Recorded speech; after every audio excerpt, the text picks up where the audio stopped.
안녕하세요. 여러분들의 반도체 멘토 정인호 인사드리겠습니다. 오늘 시간 유니트론텍에 자세히 알아보는 시간 가져보도록 하겠습니다. 유니트론텍은 한때 자율주행이랑도 연결된 테마로도 이끌어졌었는데요. 그 본업은 반도체, 디스플레이 유통에 있는 만큼 오늘 반도체 관련주로서의 유니트론텍 모습 살펴보면서 앞으로의 전망까지 확인해보는 시간 가져보도록 하겠습니다. 유니트론텍의 매출 구성을 살펴보도록 하겠습니다. 유니트론텍이 하는 일은요, 반도체를 뭐 생산하거나 뭐 검사하거나 이런 일들을 하진 않고요. 해외에서 만든 반도체와 디스플레이를 국내로 수입해오는 그 유통 일을 하고 있다고 보시면 되겠습니다. 해외의 주요 반도체 업체들의 칩들을 이제 수입해오고 있는데요. 주로 현대모비스라든가 자동차 기업에 납품하는 일을 맡고 있습니다.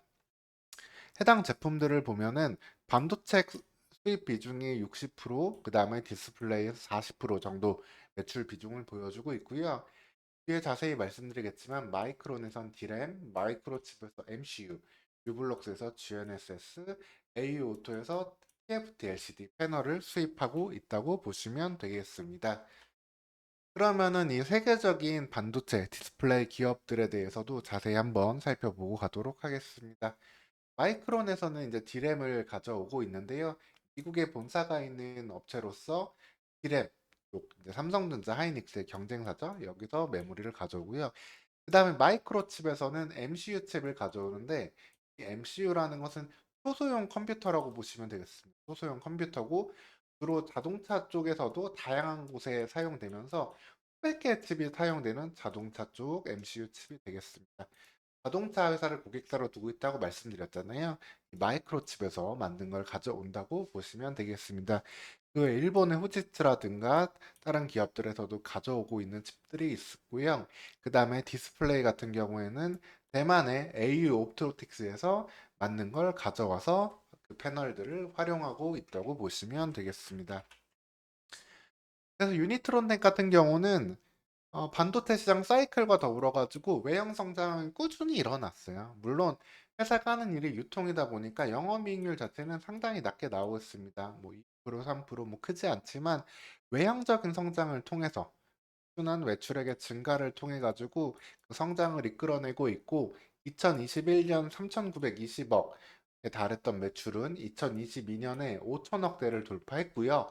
현재 2023년 상반기까지는 2,900억의 매출을 만들면서 2023년 연간 6천억까지의 매출도 기대할 수 있는 외형 성장을 보여주고 있습니다.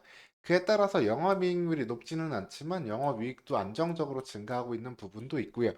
여기서 한 가지 흥미로운 점은 올해 반도체 시장은 전체적으로 좀 사이클이 하향되는 모습도 보이고 있었잖아요.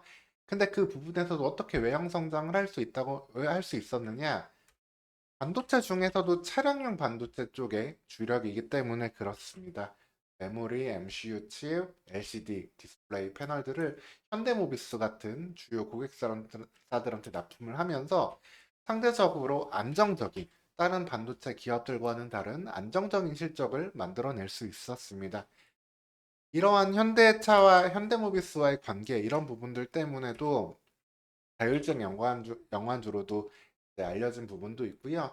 현재 자율주행 레벨 4 관련해서 국책 과제로 2025년까지 하나의 과제를 수행하고 있기 때문에 이것 관련해서도 자율주행 연관 테마주로도 엮였던 유니트론텍이 되겠습니다.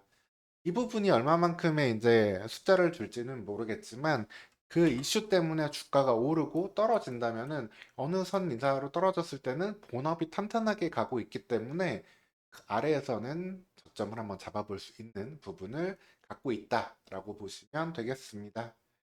다만 한 가지 좀 특이하게 살펴봐야 될 부분이 있는데요. 아까 외국 회사에서 우리나라로 이제 수입을 한다고 말씀드렸잖아요. 그러다 보니까 환율 문제에 대해서 좀 대응을 하기 어려웠던 부분들이 나오는 걸로 확인이 되고 있습니다. 올해 보면은 영업이익은 꾸준히 증가하고 있었는데 당기순이익이라든가 그 세전 계속사업 이익 같은 경우는 좀 줄어들었어요. 이 이유가 뭔지 궁금해서 재무제표를 좀 자세히 뜯어봤거든요. 보니까 이런 부분이 나옵니다. 금융 수익은 좀 줄어들고 금융 비용은 증가하는 이슈가 나왔는데 보시면은 외환 차익은 다소 줄어들었어요. 그래가지고 네, 그래가지고 금융 수익 자체는 줄어들었는데 반대로 외환 차손은 갑자기 2배가량 증가를 했습니다. 그러다 보니까 금융 비용은 갑자기 큰 폭으로 늘어났고요.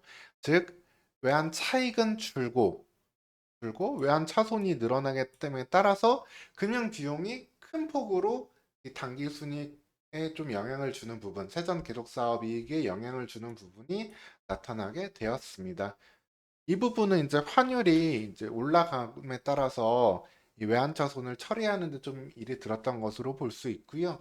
이 부분이 해결된 시점에서는 다시 영업이익의 증가만큼 다시 하반기 그리고 2024년까지는 어느 정도 안정적인 모습을 볼 수 있겠습니다.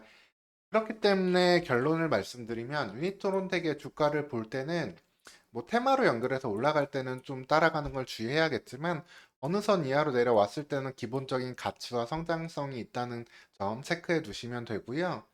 또한 중요하게 봐야 될 포인트는 환율이 어떻게 움직이는지 그리고 이 환율에 대응하는 유니트론텍의 방법을 보셔야 되고 그 다음에 두 번째로 자율주행 테마로도 엮이고 있지만 그 자율주행 연구가 어떻게 되고 있는지 또 AI 로보틱스 관련해서도 실제 매출이 일정 부분이라도 나올 수 있는지 그리고 자회사를 통해 가지고 잊혀진 장비를 하고 있는데 이 부분도 성장이 나올 수 있는지 이 점들을 체크해 보시면 되겠습니다. 즉 최종적으로 말씀드리면 기본 반도체와 디스플레이 유통산업은 차량용 반도체 차량용 반도체 성장에 따라서 성장 사이클을 안정적으로 기대할 수 있고 여기에 대해서 환율 이슈를 통제하고 추가적으로는 신사업의 성장 여부를 보면 되겠다라는 것이 유니트론텍의 기본 대응이라고 이해하시면 되겠습니다. 그럼 추가적으로 궁금한 점 있으시면은 댓글에 질문 남겨주시고요. 다음에 또 더 좋은 영상으로 여러분들께 소개해 드리도록 하겠습니다. 오늘도 영상 시청해 주셔서 감사합니다.